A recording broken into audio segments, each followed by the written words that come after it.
નમસ્કાર વિદ્યાર્થી મિત્રો, હું શ્રી સુરતી આપ સર્વનું તમારી પોતાની યુટ્યુબ ચેનલ ઓપન કોચિંગ ક્લાસીસમાં હાર્દિક સ્વાગત.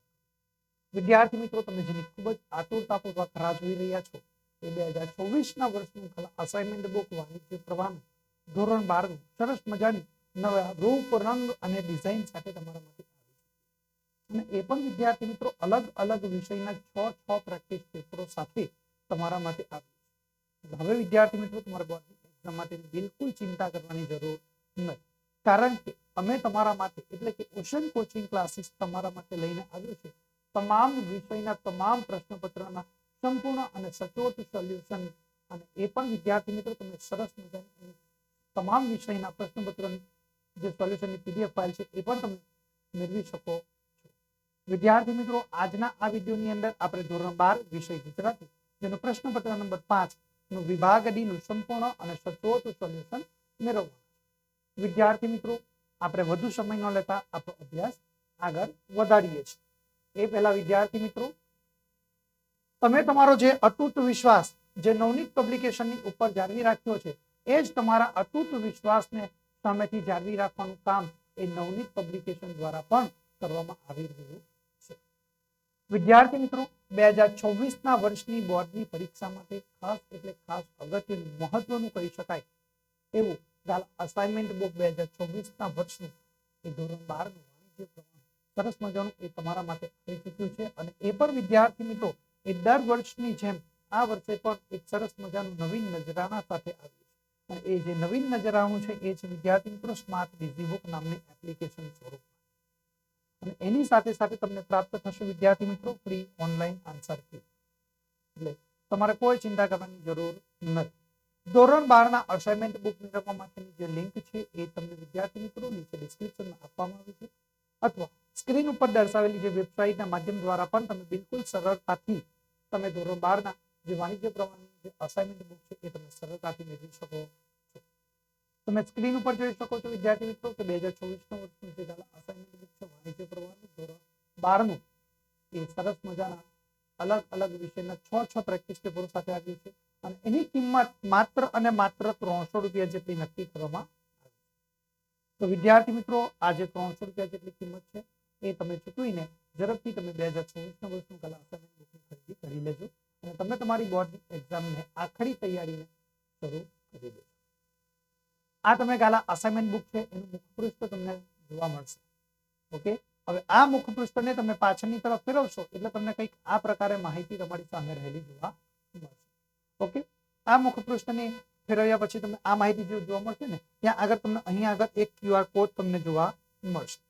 ઓકે, આ QR કોડને વિદ્યાર્થી મિત્રો તમારે શું કરવાનું છે, તમારે તમારી પાસે રહેલા મોબાઈલની મદદથી સ્કેન કરવાનું છે. જેવો તમે આ QR કોડ ત્યાં આગળ સ્કેન કરશો એટલે તમને ત્યાં આગળ કેટલીક તમારી વ્યક્તિગત માહિતી કહેવામાં આવશે. એ માહિતી તમે ફિલઅપ કરશો એટલે તમારે ત્યાં આગળ સ્માર્ટ ડીઝી બુક નામની જે એપ્લિકેશન છે ત્યાં આગળ તેમાં તમને એક એક્સેસ કોડ એન્ટર કરવાનું કહેવામાં આવશે. ત્યાં આગળ વિદ્યાર્થી મિત્રો અહીં આગળ જે દર્શાવેલો એક્સેસ કોડ છે આ એક્સેસ કોડ તમારે ત્યાં આગળ એન્ટર કરવાનો રહેશે. જો વિદ્યાર્થી મિત્રો આ એક્સેસ કોડ તમે એન્ટર કરશો એટલે તમારું સ્માર્ટ ડીઝી બુક નામની જે એપ્લિકેશન છે એમાં તમારું રજીસ્ટ્રેશન થઈ જશે અને બિલકુલ સરળતાથી તમે એમાં લોગિન કરીને સ્માર્ટ ડીઝી બુક નામની જે એપ્લિકેશન છે એમાં તમે એનો તમે ઉપયોગ કરી શકો છો. એની સાથે સાથે વિદ્યાર્થી મિત્રો તમે ફ્રી ઓનલાઈન આન્સર કી પણ તમે મેળવી શકો છો. સ્માર્ટ ડીઝી બુક નામની એપ્લિકેશન ડાઉનલોડ કરવા માટેની જે લિંક છે એ તમને નીચે ડિસ્ક્રિપ્શનમાં આપવામાં આવી છે, અથવા સ્ક્રીન ઉપર દર્શાવેલી જે નવનીતની વેબસાઇટ છે એ નવનીતની વેબસાઇટના માધ્યમ દ્વારા પણ વિદ્યાર્થી મિત્રો તમે બિલકુલ સરળતાથી તમે એ સ્માર્ટ ડીઝી બુક નામની એપ્લિકેશન ડાઉનલોડ કરી શકો છો. વિદ્યાર્થી મિત્રો, આપણે વધુ સમય ન લેતા આપણો અભ્યાસ આગળ વધારીએ છીએ. તો જોઈએ ધોરણ 12 અસાઇનમેન્ટ બુક 2024ના વર્ષનું વિભાગ ડી એટલે કે વિદ્યાર્થી મિત્રો તમારા માટે એ અર્થગ્રહણ વિભાગ રહેલો છે. ઓકે, તો જોઈએ અર્થગ્રહણ વિભાગ. એમાં સૌથી પહેલી સૂચના તમારા માટે સ્ક્રીન ઉપર છે જો કે ભાઈ નીચેનું પાઠ્યેતર કાવ્ય વાંચી તેની નીચે આપેલા પ્રશ્નોના 1-2 વાક્યમાં તમારે ઉત્તર લખવાના છે. પાઠ્યેતર કાવ્ય વાંચવાનું અને ત્યાર પછી એની નીચે આપેલા જે પ્રશ્નો છે એ પ્રશ્નોના તમારે 1-2 વાક્યમાં તમારે ઉત્તર લખવાના છે. પ્રત્યેકનો વિદ્યાર્થી મિત્રો તમને 1 ગુણ મળવાપાત્ર થશે. કુલ 5 પ્રશ્નો પૂછાશે જેના તમને 5 ગુણ મળવાપાત્ર થશે. તો વિદ્યાર્થી મિત્રો સૌથી પહેલા તમને જ્યારે પાઠ્યપુસ્તક કાવ્ય આપેલું હોય ત્યારે શું કરો, 1 થી 2 વાર આ કાવ્યનું આપણે મનમાં વાંચન કરવાનું છે। ત્યાર પછી જે આપણને મુશ્કેલી ભરેલા શબ્દો જણાય તેની નીચે અંડરલાઈન કરો પેન્સિલની મદદથી, અને પછી એના અર્થ આપણે લખવાનો, અને ત્યાર પછી આપણે એની બિલકુલ સરળતાથી આપણે એના પ્રશ્નો જે આપેલા છે એના જવાબ આપણે લખી શકીએ છીએ। ઓકે, તો આપણે જોઈએ કાવ્ય। મને શું ના લેશો। જો સૌથી પહેલા જો ધ્યાન રાખજો, અહીંયા પ્રશ્નો પહેલી જ કાવ્યની અંદર પહેલી જ પંક્તિમાં જુઓ, મને શું ના લેશો। કુસુમ ગળ્યું ધૂળે કર થકી ઓવેથી નાખ્યું મેં મુજ કર વિશે શુદ્ધ કુસુમો, તૂટેલા વૃક્ષેથી લઈ કદમ જ્યાં માંડું ઓર્યું।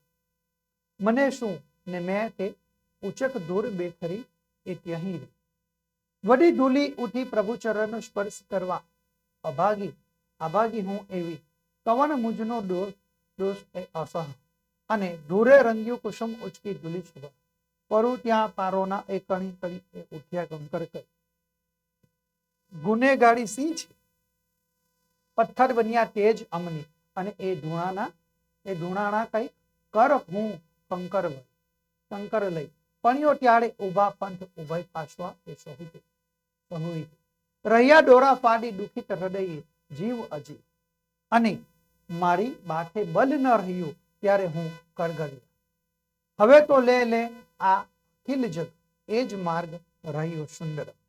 હવે જો હું કરગળ્યો, મને શું ના લેશો, આ બે શબ્દો ધ્યાન રાખજો। ઓકે, તમારા માટે મહત્વના શબ્દો છે વિદ્યાર્થી મિત્રો, આપણે અહીંયા કરી એને અંડર બોક્સમાં લઈએ, મને શું ના લેશો અને હું કરગળ્યો। ઓકે, ચાલો, આ કાવ્ય કોનું છે, સુંદરમનું કાવ્ય આપણને રહેલું જોવા મળશે। ઓકે, ચલો હવે આપણે અહીંયા આગળ જે પ્રશ્નો આપેલા છે એ પ્રશ્નોના જવાબ આપણે લખવાનો પ્રયત્ન કરીએ।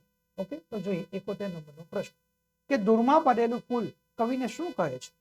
તો આપણે જવાબ લખી શકીએ કે ભાઈ ધૂળમાં પડેલું ફૂલ કવિ એટલે કે પૂંજાડીને કહે છે કે શું તમે મને પૂંજા માટે દેવચરણે નહીં લઈ જાઓ। શું કહ્યું છે જો કે ધૂળમાં પડેલું ફૂલ કવિ એટલે કે પૂંજાડીને કહે છે, કવિ એટલે કોણ, પૂંજાડીને સંબોધીને કહે છે કે શું તમે મને પૂંજા માટે એટલે કે દેવચરણે નહીં લઈ જાઓ, એમ કરીને તો તેમને પ્રશ્ન કર્યો। ત્યાર પછી 72 નંબરનો પ્રશ્ન છે કે ફૂલ ઉપરાંત બીજા કયા કયા પદાર્થો કવિને એ પાર્થે છે, એ દરેક પદાર્થ કયા શબ્દોમાં આજીજી કરે છે, એ દરેક પદાર્થ કયા શબ્દોમાં આજીજી કરે છે। તો આપણે જવાબ લખી શકીએ કે ધૂળમાં પડેલા ફૂલ ઉપરાંત એ ફૂલ પર ચોંટી ગયેલી ધૂળ અને જમીન પરના નાના કાંકરા જેવા પદાર્થો એ પ્રભુના ચરણે સમર્પિત થવા માટે કવિ સમક્ષ એ આજીજી કરે છે। ઓકે, ત્યાર પછી આપણે લખવાનું કે ભાઈ ફૂલ પરની ધૂળ બોલી ઉઠે છે કે શું હું પ્રભુ ચરણનો સ્પર્શ કરી ન શકું, એવી હું કંભાગી છું, મારો એવો કયો દોષ છે। જમીન પરના એ કાંકરા કહે છે કે અમે શું અપરાધ કર્યો છે, અમે પથ્થર બન્યા એ જ અમારો ગુનો છે, એમ કરીને તે જવાબ આપે છે। બરાબર, એ કવિને પ્રાર્થના કરે છે। આવી રીતે અને આ જે આજીજી પણ કરતા આપણને જોવા મળે। આ રીતે સરસ જવાબ તૈયાર કરીને વિદ્યાર્થી મિત્રો આપણે જવાબ લખી શકીએ છીએ અને પરીક્ષામાં ગુણ મેળવી શકીએ છીએ। ચાલો આગળ જોઈએ 73 નંબરનો પ્રશ્ન કે બધાની એક સરખી માંગણીથી કવિ સી મૂંઝવણ અનુભવે છે। તો આપણે જવાબ લખી શકીએ કે બધાની એક સરખી માંગણીથી કવિ સી મૂંઝવણ અનુભવે છે। આપણે લખી શકીએ કે બધા પદાર્થોની એ પ્રભુના ચરણોમાં સમર્પિત થઈ જવા અંગેની જે એક સરખી માંગણીથી કવિ સાથે શું લઈ જવું અને શું છોડી દેવું એ અંગે મૂંઝવણ અનુભવે છે। કઈ મૂંઝવણ અનુભવે છે, બધા પદાર્થોની એ પ્રભુના ચરણોમાં સમર્પિત થઈ જવા અંગેની એક સરખી માંગણીથી કવિ સાથે શું લઈ જવું અને સાથે શું છોડી દેવું એ અંગે એ મૂંઝવણ એ કવિ અનુભવે છે। આગળ જોઈએ 74 નંબરનો પ્રશ્ન વિદ્યાર્થી મિત્રો તમારા માટે સ્ક્રીન પર છે કે આખરે કવિ પ્રભુને સી પ્રાર્થના કરે છે। આપણે જવાબ લખી શકીએ કે સૌને સાથે લેવાનું બળ કવિમાં જ્યારે ન રહ્યું ત્યારે કવિએ કરગડીને કહ્યું, હે પ્રભુ હવે તો આ સારા એ સંસારને તું સાથે લઈ લે, એ જ માર્ગ હવે તો આપણી પાસે રહ્યો છે, એમ તેઓ તમને કહે છે।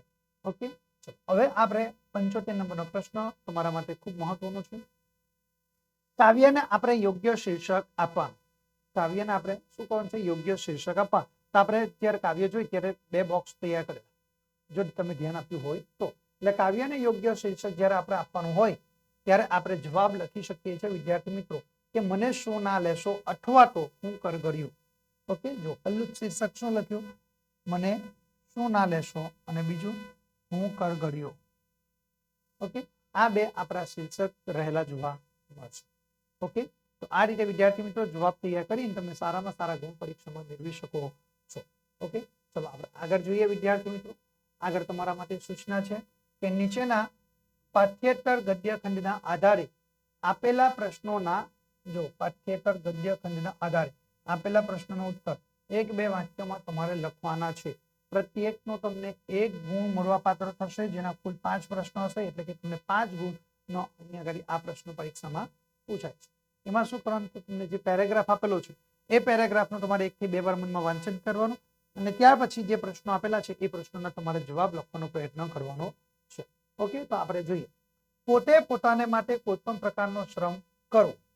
બરાબર, પોતે પોતાને માટે કોઈ પણ પ્રકારનો શ્રમ કરવો અને પારકા ઉપર આધાર ન રાખવો, એનું નામ સ્વાશ્રય. શું છે? એનું નામ સ્વાશ્રય. જે ખરા સ્વાશ્રય મનુષ્ય છે તે તો પોતાને એ યોગ્ય ન હોય, એટલે પોતે જેનો બદલો કોઈ પણ પ્રકારના એ ઉપયોગી એ શ્રમથી વાળ્યો ન હોય તેવા ફળને કદાપી તેઓ સ્વીકારતા નથી. તેમને પોતાના બળ અને પરાક્રમ ઉપર જ એ વિશ્વાસ પણ રહેલો હોય છે. તેનાથી તે પ્રાપ્ત થાય તેને મોટી એ સમૃદ્ધિ માને છે. તેમને ધનવાન થવાની, એ અધિકાર ભોગવવાની, કીર્તિ મેળવવાની ઈચ્છા નથી હોતી. એમ નથી, પણ તે બધું એ પોતાના બાહુબળથી જ એ મળે તો એ ભોગવે છે, નહીં તો એ પારકી ખુશામતથી તે લેવાને કદી એ ઈચ્છતા નથી. તે ન મળે તેનાથી તે શોક પણ પામતા નથી. આ રીતે વિદ્યાર્થી મિત્રો સરસ મજાનું આ જે પેરેગ્રાફ છે એમાંથી આપણે જવાબ તૈયાર કરી શકીએ છીએ. બરાબર, તો આપણે અહીંયા આગળ જો સ્વાશ્રય મનુષ્ય, બરાબર, સ્વાશ્રય આપણો ધ્યાન રાખજો. બરાબર, તો આપણે સાચી મૂડી શું? તો ભાઈ સ્વાશ્રય. આપણો સૌથી પહેલા તો શીર્ષક દર્શાવવાનું, અને પ્રશ્નોના જે પ્રશ્નો પૂછેલા છે એ પ્રશ્નો લખવાના. આ પેરેગ્રાફ વાંચી લીધો, પછી પ્રશ્નો જે આપેલા છે એના જવાબ લખવાનો પ્રયત્ન કરવા. ઓકે, ચલો આપણે જોઈએ પ્રશ્ન. ઓકે, પહેલો જ પ્રશ્ન, સ્વાશ્રય એટલે શું?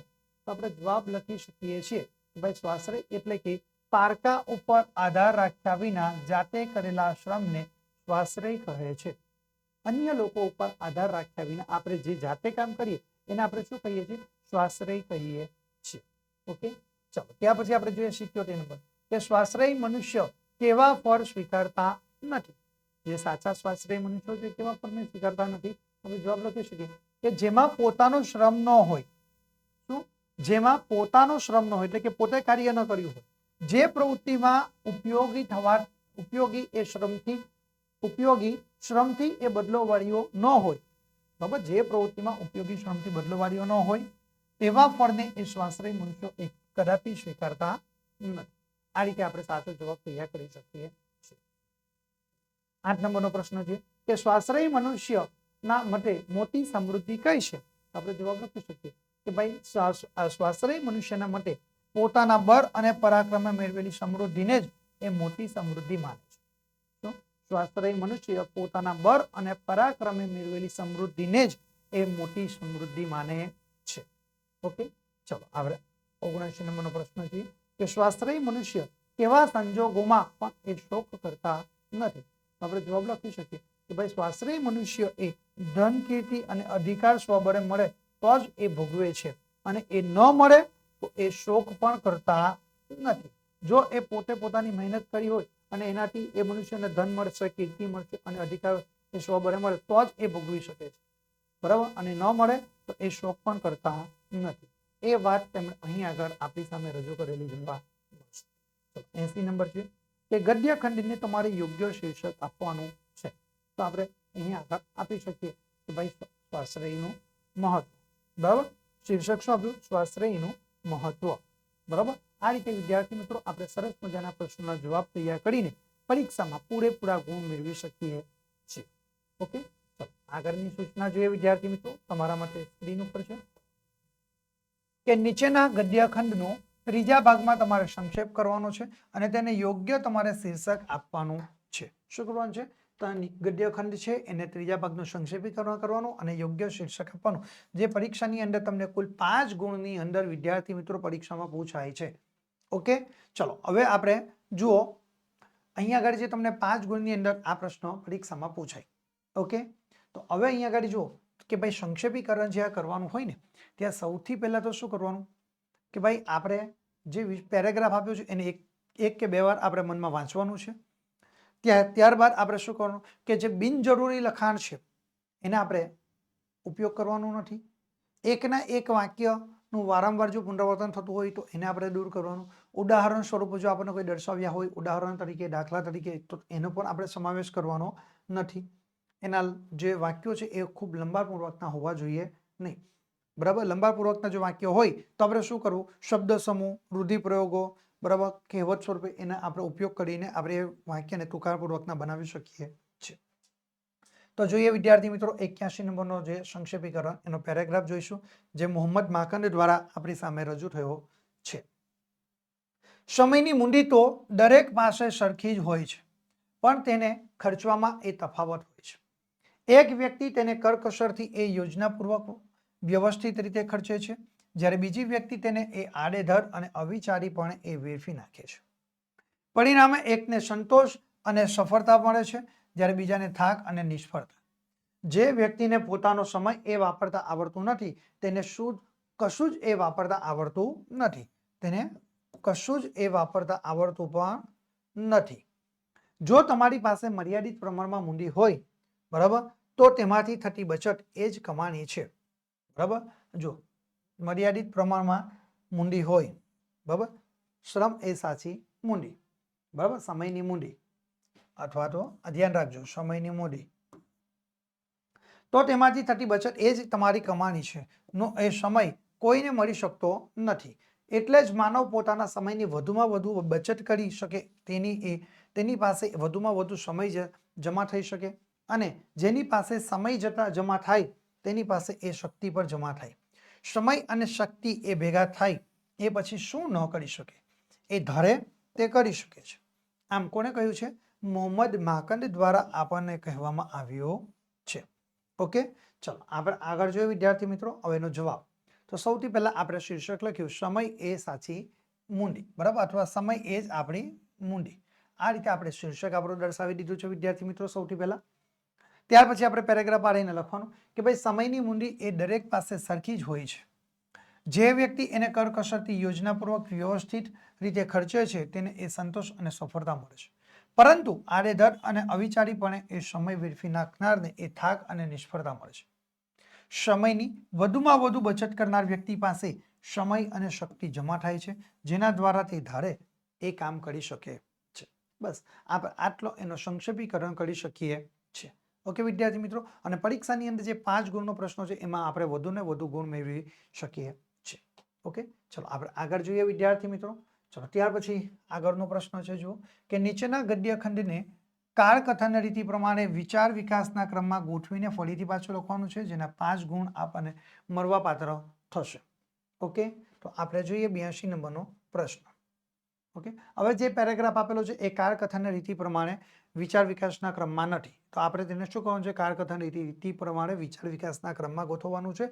આ જે ક્રમ છે આગળ પાછળ થઈ ગયો છે. ઓકે, તો જુઓ 82 નંબર. એણે નાનકડી બારીની અંદર ડોક્યું કર્યું, કેદીની પીઠ સિવાય કશું દેખાતું ન હતું. આ કયો? આ એક લીટી વાંચીએ એટલે આપણને અંદરથી કેવો ખ્યાલ આવશે કે ભાઈ આપણા 24 નંબરનું જે ગદ્ય શરત જે નવલિકા છે રશિયન વાર્તાકાર એન્ટો ચેખોવની એમાંથી લેવામાં આવેલ ગદ્ય છે. ટેબલ પર અને ટેબલની બાજુમાં એ પાથરેલી શેતરંજી પર ખુલ્લા પુસ્તકો દેખાતા હતા. વૃદ્ધ બેંક માલિક એ વિચારવા લાગ્યો, હું જો મારે ધાર્યા પ્રમાણે કરું તો લોકોને એ સૌ પ્રથમ શંકા ચોકીદાર પર પડશે. તે જેલના બારણા પાસે ગયો. કેદીના ઓરડામાં મીણબત્તી સળગતી હતી. કેદી ટેબલ પર બેઠો. તો અહીંયાથી આપણે લખી શકીએ, બરાબર. તો આવી રીતે આપણે જવાબ લખી શકીએ છીએ કે જો વૃદ્ધ બેંક માલિક વિચારવા લાગ્યો, હું જો મારા ધાર્યા પ્રમાણે કરું તો લોકોને સૌપ્રથમ શંકા ચોકીદાર પર જશે. ઓકે, આ થઈ ગયું. ત્યાર પછી જો એની સાથે લઈ લો કે તે જેલના બારણા પાસે ગયો, બરાબર, તે જેલના બારણા પાસે ગયો. ત્યાર પછી અહીંયા આગળ જુઓ એણે નાનકડી બારીની અંદર ડોક્યું કર્યું, બરાબર, અને કેડીની પીઠ સિવાય કશું દેખાતું ન હતું, એ પણ સાથે લઈ લો. ચલો થઈ ગયું, કેડીની પીઠ સિવાય એને કશું જ દેખાતું ન હતું, બરાબર. ત્યાર પછી જો કે ભાઈ હવે આપણે આગળ જોઈએ, બરાબર. તો કેડી ટેબલ પર બેઠો હતો, બરાબર. ત્યાર પછી આપણે શું આપણે લખીએ કે કેડી એ ટેબલ ઉપર બેઠો હતો, અહીંયા કરી આવી ગયું, બરાબર. કેડી એ ટેબલ ઉપર બેઠો હતો. કેડીની પીઠ સિવાય જો તો ભાઈ કેડીની પીઠ સિવાય, બરાબર. હવે આગળનું જે વાક્ય છે એ આપણે જોઈએ તો કેડીની પીઠ સિવાય એને કશું દેખાતું હતું નહીં, બરાબર. કેડીની પીઠ સિવાય એને કશું જ દેખાતું હતું નહીં, બરાબર. ચલો ત્યાર પછી જુઓ ટેબલ પર અને ટેબલની બાજુમાં પાથરેલી શતરંજી પર ખુલ્લા પુસ્તકો દેખાતા હતા, બરાબર. ટેબલ પર અને ટેબલની બાજુમાં પાથરેલી શતરંજી પર ખુલ્લા પુસ્તકો દેખાતા હતા.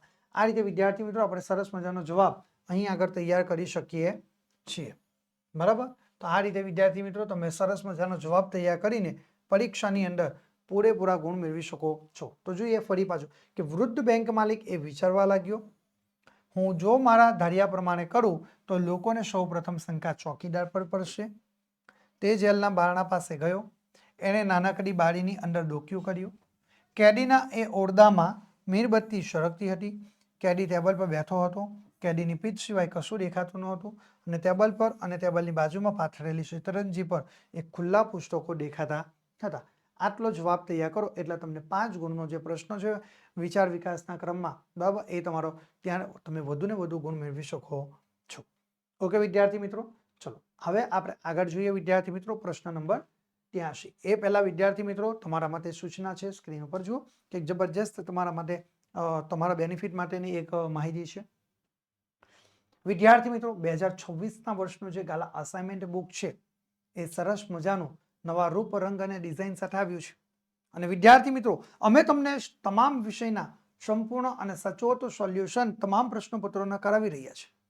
હવે વિદ્યાર્થી મિત્રો જો તમારે આ તમામ વિષયના ગાલા અસાઇનમેન્ટ બુક 2026ના વર્ષના વાણિજ્ય પ્રવાહના તમામ વિષયના ધોરણ 12ના અસાઇનમેન્ટ જે છે એના તમામ વિષયના તમામ પ્રશ્નપત્રના સંપૂર્ણ અને સચોટ સોલ્યુશનની PDF ફાઇલ જો તમારે મેળવવી હોય તો અત્યારે જ તમે અમારા મોબાઈલ નંબરનો સંપર્ક કરી લેજો. અમારો મોબાઈલ નંબર છે 7046 22 22 54 નંબર ઉપર તમે સંપર્ક કરીને વિદ્યાર્થી મિત્રો તમે ગાલા અસાઇનમેન્ટ બુકના તમામ વિષયના તમામ પ્રશ્નપત્રોના સંપૂર્ણ અને સચોટ સોલ્યુશનની PDF ફાઇલ તમે મેળવી શકો છો અને એ પણ સુપર ક્વોલિટીની PDF ફાઇલ તમને આપવામાં આવશે વિદ્યાર્થી મિત્રો, જેની અંદર તમને એકાઉન્ટ વિષય, સ્ટેટ વિષય, BA વિષય, ઇકોનોમિક્સ વિષય, SPCC, ગુજરાતી અને અંગ્રેજી આ 7 વિષયોના તમામ પ્રશ્નપત્રના સંપૂર્ણ અને સચોટ સોલ્યુશનની PDF ફાઇલ તમે મેળવી શકો છો અને બોર્ડની પરીક્ષાની અંદર તમે સરસ મજાની તૈયારી કરીને A1 ગ્રેડ તમે મેળવી શકો છો. જે વિદ્યાર્થી મિત્રોએ બોર્ડની પરીક્ષામાં A1નો ટાર્ગેટ નક્કી કરેલો છે એ તમામ વિદ્યાર્થીઓ માટે આ જે ગાલા અસાઇનમેન્ટ બુક છે એના જે સોલ્યુશન છે એ તમારા માટે ખૂબ જ કારગર રૂપ નીવડવાના છે, બરાબર. એ જે ગાલા અસાઇનમેન્ટ બુક છે આ ગાલા અસાઇનમેન્ટ બુકના જે સોલ્યુશનની PDF ફાઇલ તમે બિલકુલ સરળતાથી મેળવી શકો છો અથવા તમે વિદ્યાર્થી મિત્રો તમે તમારા મોબાઈલના પ્લે સ્ટોરમાં જઈને ઓશન કોચિંગ ક્લાસીસની એપ્લિકેશન ડાઉનલોડ કરીને પણ તમે ગાલા અસાઇનમેન્ટ બુકના તમામ વિષયના પ્રશ્નપત્રના સોલ્યુશનની PDF ફાઇલ બિલકુલ સરળતાથી તમે ડાઉનલોડ કરીને તમે તમારી તૈયારીને આખરી ઓપ આપી શકો. જે વિદ્યાર્થીનો A1નો ટાર્ગેટ છે ને એના માટે ખૂબ જ મહત્વનું છે, ગેરંટી સાથે તમને કહું, બરાબર, કે તમારો 100% તમારો A1નો ટાર્ગેટ તમે અચીવ કરી શકો છો. ઓકે વિદ્યાર્થી મિત્રો જો તમે ધોરણ 12ના નવા અપડેટ મેળવવા માંગતા હો તો અત્યારે જ તમે અમારા WhatsApp ગ્રુપની અંદર જોડાઈ જજો. કોર્સને લગતી વધુ માહિતી મેળવવા માટે સ્ક્રીન ઉપર દર્શાવેલ જે મોબાઈલ નંબર છે 7046 22 22 54 નંબરનો તમે સંપર્ક કરીને વધુમાં વધુ માહિતી મેળવી શકો છો. વિદ્યાર્થી મિત્રો આજના આ વિડીયોની અંદર આપણે ધોરણ 12 વિષય ગુજરાતી જેનું પ્રશ્નપત્ર નંબર 5 એનો વિભાગ D નું સંપૂર્ણ અને સચોટ સોલ્યુશન મેળવી ચૂક્યા છે. હવે આપણે આગળના વિડીયોમાં મળીશું એક નવા વિભાગ સાથે, એક નવા મુદ્દા સાથે, એટલે કે પ્રશ્નપત્ર નંબર 5 જેનો વિભાગ E સાથે આપણે ફરી પાછા મળીશું. ત્યાં સુધી વિદ્યાર્થી મિત્રો હું આપ સર્વની રજા લઉં છું. થેન્ક યુ વિદ્યાર્થી મિત્રો.